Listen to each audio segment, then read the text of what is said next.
네, 오늘은 종려주일입니다. 예수님께서 공생애를 사시고 예루살렘에 입성하는 날을 기억하는 날입니다. 예수님께서는 예루살렘에 입성하시고 고난을 당하시다가 십자가에서 돌아가십니다. 그리고 사흘 후 부활을 하십니다. 이를 기억하는 주간을 고난주간이라고 합니다. 종려주일을 시작으로 해서 고난주간이 시작이 됩니다. 한 주간 순환당하신 예수님을 떠올리며 그 순환을 감당하셨던 예수님을 잘 묵상하시기 바랍니다. 종려주일이라고 불리는 까닭은 예수님께서 예루살렘에 입성하실 때 사람들이 종려나무 가지를 꺾어서 환영했던 모습을 기억하기 위함입니다. 종려나무는 대추 야자나무로도 불리는데 그 유대인의 전통에서는 승리와 기쁨을 상징한다고 합니다. 이 예루살렘 입성의 장면은 그 복음서 4곳에서 모두 나타나는데 오늘 읽은 본문은 요한복음서의 말씀입니다. 이 본문의 내용은 이렇습니다. 예수께서 예루살렘에 들어오신다는 말을 듣고 종려나무 가지를 꺾어 들고 그를 맞으러 나가서 외쳤다. 호산나, 주님으로 오시는 이에게 복이 있기를, 이스라엘의 왕에게 복이 있기를. 공관 복음서라고 불리는 게 이제 마태, 마가, 누가 복음서인데요. 여기에 나와 있는 예루살렘 입성에 대한 이야기가 오늘 읽은 요한 복음서에서 나와 있는 입성 이야기하고는 좀 다르게 묘사되어 있습니다. 요한 복음서에 보면 예수께서 어린 나귀를 보시고 그 위에 올라타셨다라고 되어 있습니다. 다른 복음서에는 예수님의 예루살렘에 들어가기 전에 제자들을 불러서 심부름을 시키는 장면이 나옵니다. 너희는 가서 어린 나귀를 데리고 와라. 그런데 누군가가 왜 그 나귀가 필요하냐고 물어보거든 주님께서 쓰신다고 얘기해라 라는 장면이 나와요. 심부름을 시키는 장면이 나오는데 요한복음서에서는 그런 이야기는 나오지 않고 예수께서 어린 나귀를 보시고 그 위에 올라타셨다 하고 기록되어 있습니다. 그리고 이후에 요한복음서는 이를 두고 성경의 말씀과 같았다 라고 기록하면서 이 성경 말씀이 이루어진 것을 강조해서 보여줍니다. 보아라, 내 임금이 오신다, 어린 나귀를 타고 오신다 라는 스가랴 선지자의 예언이 오늘 이 예수라는 사람을 통해 드러났다, 이루어졌다라는 것을 보여주는 것입니다. 그 4개의 복음서 중에서 공간 복음인 마태, 마가, 누가 복음서는 주로 예수님의 삶과 가르침, 기적들을 보여주고 있습니다. 반면에 요한복음서는 예수님의 신성과 예수님이 어떠한 분인지를 철학적, 신학적으로 보여주는 책입니다. 요한복음 내용 20장 31절 말씀입니다. 여기에 요한복음서가 왜 기록되어 있는지가 나와 있는데 여기에 이것이나마 기록한 목적은 여러분으로 하여금 예수가 그리스도요 하나님의 아들이심을 믿게 하고 또 그렇게 믿어서 그의 이름으로 생명을 얻게 하려는 것입니다. 사실 이 구절이 왜 요한복음이 작성되어 있는지를 드러내주는 구절이죠. 이러한 배경을 두고 오늘 예루살렘 입성을 보면 요한복음서는 예수님께서 어린 나귀를 타시는 장면을 두고 스가랴 선지자의 예언이 완성되고 있다는 것을 드러내고 있습니다. 다른 복음서에는 예수님께서 어린 나귀를 타고 예루살렘에 입성할 때 사람들이 그 모습을 보며 환호하는 장면으로 묘사됩니다. 그런데 이 요한복음서는 그 순서가 바뀌어 있습니다. 요한복음 12장 12절에서 14절까지의 말씀입니다. 이튿날에는 명절을 지키러 온 많은 무리가 예수께서 예루살렘에 들어오신다는 말을 듣고 종려나무 가지를 꺾어 들고 그를 맞으러 나가서 외쳤다. 그리고 그 이후에 예수께서 어린 나귀를 보시고 그 위에 올라타셨다. 이렇게 기록되어 있습니다. 그러니까 다른 본문에는 예수님이 나귀를 타고 들어갈 때 사람들이 환호성을 지르지만 요한복음에서는 사람들이 환호성을 먼저 지르고 나귀를 타고 들어가는 장면으로 묘사된다는 것이죠. 이 본문 앞에 나와 있는 이튿날이라는 표현은 이 예루살렘 입성을 하기 이전의 내용과 지금 예루살렘 입성한 이 내용이 분리되지 않고 연결된다는 걸 강조하기 위함입니다. 요한복음서의 예루살렘 입성 전에 나오는 이야기가 죽은 나사로를 살리신 이야기가 나옵니다. 죽은 이를 살리는 이야기와 예수님이 예루살렘에 들어가서 죽음을 향해 가는 이야기가 대등되게 배치돼서 나오는 것이죠. 삶과 죽음, 죽음과 부활이 대비되어서 이어지는 것입니다. 하지만 예수님의 죽음은 죽음으로 끝나는 것이 아니라 부활로 완성되는 것입니다. 죽음과 삶이 반복되는 굴레에서 벗어난 구원의 완성을 나타내기 위해 요한복음서는 이러한 배치를 두고 기록한 것입니다. 죽은 나사로를 살린 기적 이야기가 사람들에게 전해졌을 것이고, 그래서 그 이튿날이라고 표현된 것은 그 소식을 들은 사람들이 명절을 지키러 모이고 있었는데 예수란 사람이 죽은 사람을 살려냈다라는 소식을 듣고 그 예수님을 향해 모이는 장면입니다. 유월절 기념한 그들은 종려나무 가지를 꺾어 들어서 예수님을 환영합니다. 종려나무는 기둥 윗부분에 가지가 넓게 펼쳐져 있는 나무입니다. 열대 지역에 가면 많이 보이는 흔한 나무죠. 그 나무 가지가 무척 두껍습니다. 그러니까 가볍게 꺾을 수 있는 가지가 아닌 거죠. 사람들이 그 가지를 꺾었다는 것을 보면 사람들이 무척 흥분되어 있는 상태라는 것을 예상할 수 있습니다. 흥분한 군중들이 외칩니다. 호산나, 주님의 이름으로 오시는 이에게 복이 있기를, 이스라엘의 왕에게 복이 있기를. 그때 예수님께서 어린 나귀를 보시고 그 위에 올라타시는 장면이 나옵니다. 이 말은 시온에 따라 두려워하지 말아라, 내 임금님이 어린 나귀를 타고 오신다는 그 말씀이 이루어졌다라고 요한복음은 기록하고 있는 것이죠.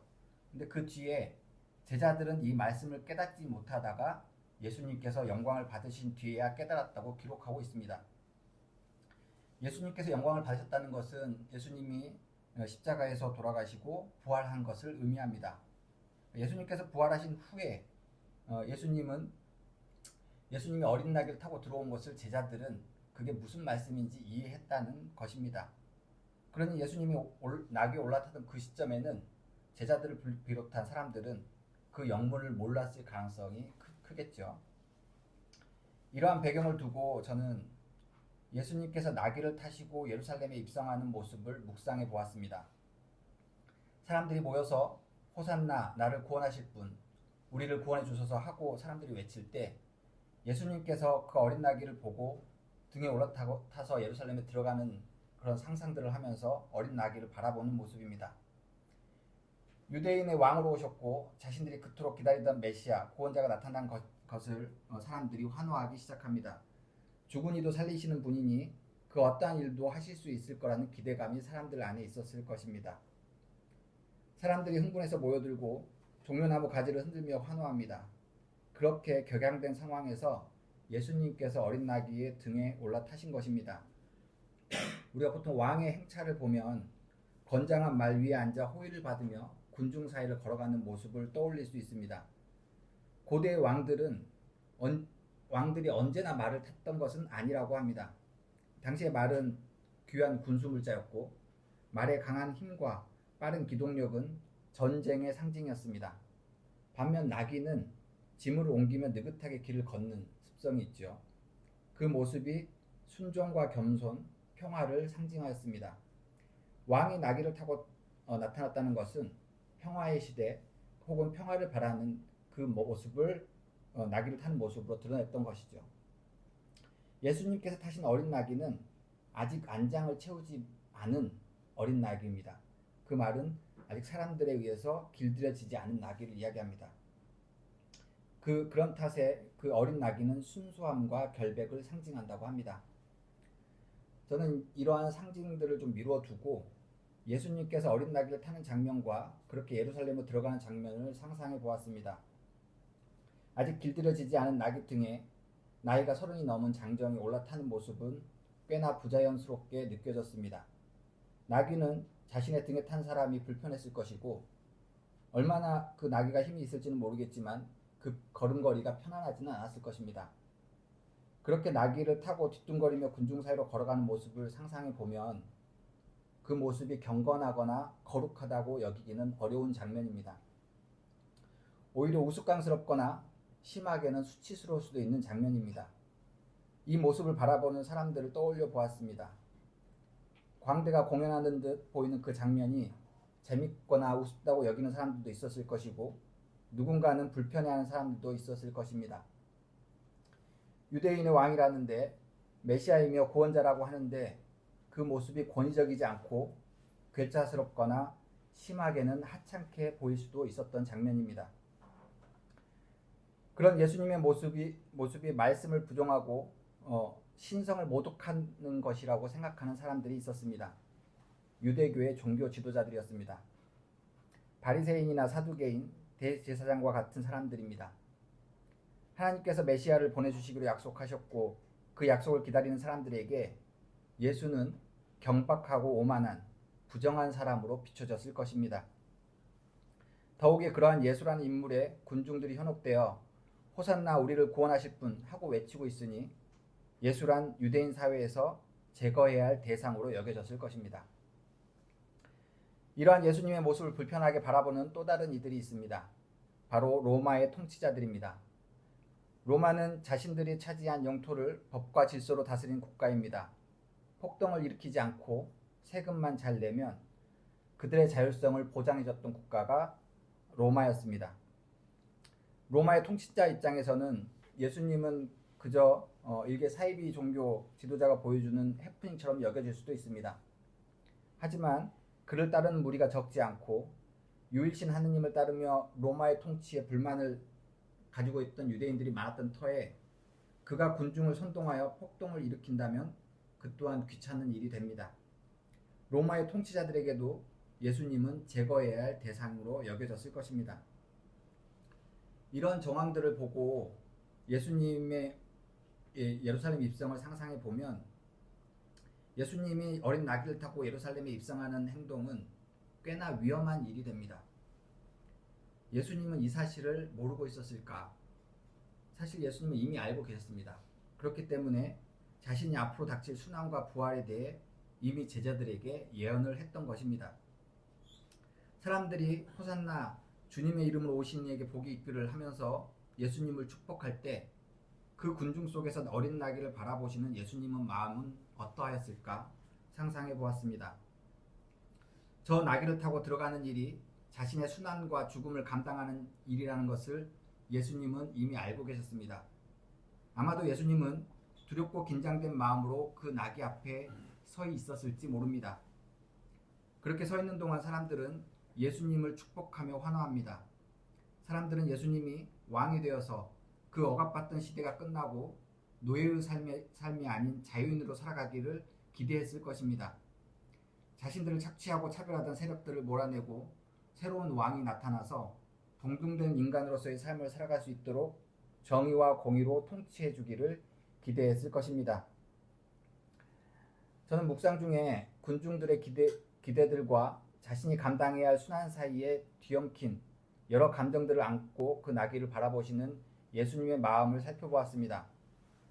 예수님께서는 군중들의 바람은 이루어질 수 있지만 그들이 생각하는 방식으로 이루어지지 않는다는 것을 알고 계십니다. 예수님께서 평화를 이루시는 방식은 스스로가 죽어서 새롭게 거듭나는 데 있습니다. 자신의 지난 과거를 회개하고 새롭게 거듭나서 하느님의 사람으로서 살아가는 것입니다. 그것이 하느님의 백성으로 사는 것이고 부활을 사는 것입니다. 예수님께서는 참된 삶의 모습을 보이기 위해 자신의 십자가를 짊어질 예루살렘에 들어가십니다. 그 모습을 바라보는 제자들과 군중들을 향해 예수님께서는 이렇게 말씀하고 계십니다. 누구든지 나를 따라오려거든 자기를 부인하고 제 십자가를 지고 나를 따라오너라. 예수님께서 느끼셨을 두려움의 크기를 묵상하면서 다음과 같은 질문을 던져보았습니다. 그렇게 큰 두려움을 안고 있음에도 불구하고 그것을 행동으로 추동할 수 있게 하는 그 힘은 무엇인가 하는 질문입니다. 예수님을 두고 하느님께서 인간의 몸을 입고 오셨다고 이야기합니다. 인간의 몸을 입었지만 그 존재는 신이었던 것이죠. 그러니 우리와 같은 인간과 다르다고 여겨집니다. 신이 인간의 몸을 입었다는 것을 성육신이라고 합니다. 이 말이 영어로는 인카네이션이라고 하는데 이 인카네이션이라는 단어는 라틴어에서 무엇 안에라고 설명되는 인이라는 단어와 육체, 몸을 뜻하는 카로라는 단어가 합성되어 파생돼 형성된 단어입니다. 이 라틴어의 언어를 가지고 떠올려 보면 육체 안으로 들어가다라는 뜻이 바로 인카네이션이라는 단어입니다. 그 영어 단어 인카네이션이라는 단어는 추상적인 개념이 구체적인 어떤 실제 안으로 들어갔을 때 사용된다고 합니다. 우리가 보통 저 사람은 선함 그 자체다, 혹은 저 사람은 악의 화신이다 라고 이야기할 때 이때 사용하는 단어가 인카네이션입니다. 예수님은 그리스도시고 하나님이시다 하고 고백하는 것은 그의 삶이 하나님의 모습을 온전히 나타내기 때문입니다. 예수님이 하나님 그 자체가 되신 것이죠. 예수님께서 어린 나귀를 타고 오시는 것은 죽음을 향해 가는 두려운 일입니다. 그럼에도 어린 나귀를 타신 까닭은 그것이 하느님의 뜻이고 그 뜻을 이루는 것이 자신이 걸어가야 할 길이기 때문입니다. 누구도 위협하거나 위협당하지 않고 서로를 섬기고 기쁨을 나누는 세상, 왕이 어린 나귀를 타는 모습으로 이루어지는 세상, 그 세상을 사는 것이 하나님의 나라에서 사는 것이기 때문입니다. 그의 삶을 보며 사람들은 그가 하나님 그 자체였다고 고백하게 됩니다. 하나님의 정의와 공의가 통치하는 세상은 세상에서 왕은 스스로가 조롱거리가 되고 순환을 감수하며 자기의 십자가를 짊어지는 자입니다. 그 모습이 권력자들을 부끄럽게 하고 죄에 빠져 허덕이는 사람들에게 진리의 빛을 비춰줍니다. 이는 인간의 육체 안에 하나님이 온전히 머물러 계시기에 가능한 일입니다. 우리 안에 성령의 하나님이 온전히 자리한다면 우리는 자신의 의지를 넘어 자기의 십자가를 지고 그 길을 걷게 됩니다. 우리 안에 성령께서 온전히 자리할 때 우리들은 이렇게 고백하게 될 것입니다. 그 모든 일이 하나님께서 이루신 일이다. 나를 통해 일어나는 모든 일들이 선물처럼 다가오게 됩니다. 우리가 고통스러웠던 삶의 순간들을 되돌아보면 하나님의 은총이 아니고서 감당할 수 없었다는 것을 고백하게 됩니다. 지난주에 파리 외방전선교회의 선교사로 오셨던 두봉 주교가 선종하였습니다. 그는 1954년 전쟁으로 피폐한 한국 사회에 들어와 사회 복원에 힘쓴 인물입니다. 그는 1969년에 보수적인 안동으로 가서 그곳의 유교 문화를 배우고 교류하면서 안동 시민들을 위한 여러 일들을 했습니다. 여러 시설들을 건립했고 그 활동을 하면서도 가톨릭이란 이름을 전혀 드러내지 않았습니다. 안동 농민회를 창립하고 농민들의 편에 서서 싸우다가 박정희 정권에 의해 추방 명령을 당하기도 합니다. 이 일로 교황청으로부터 사임 요구를 받기도 했었습니다. 그런 어려움이 있었지만 그는 강단 있는 행동으로 자기 자리를 꾸준히 지켜왔습니다. 그는 소박하게 살면서 자신의 재산과 유산을 모두 기부하고 지난주에 영원한 삶으로 들어갔습니다. 작은 책으로 그러한 일들을 감당했다는 것이 경이롭게 느껴지기도 합니다. 예수님께서는 우리에게 자기의 십자가를 지고 따를 것을 요구하고 계십니다. 이는 고난의 길처럼 보이지만 그 길을 걷는 사람에게는 오히려 기쁨입니다. 우리 안에 하느님이 자리할 때 우리의 눈앞의 두려움은 하느님께서 주시는 기쁨으로 사라지게 됩니다. 십자가의 무게보다 다가올 부활의 기쁨이 더 크기 때문입니다. 그 길을 협력하며 함께 걸어가라고 하느님께서는 저희를 이 자리에 부르셨습니다. 하나님께서 맡기신 길을 서로가 격려하며 동행하는 서울교회 교인들 되시기를 바랍니다. 아멘.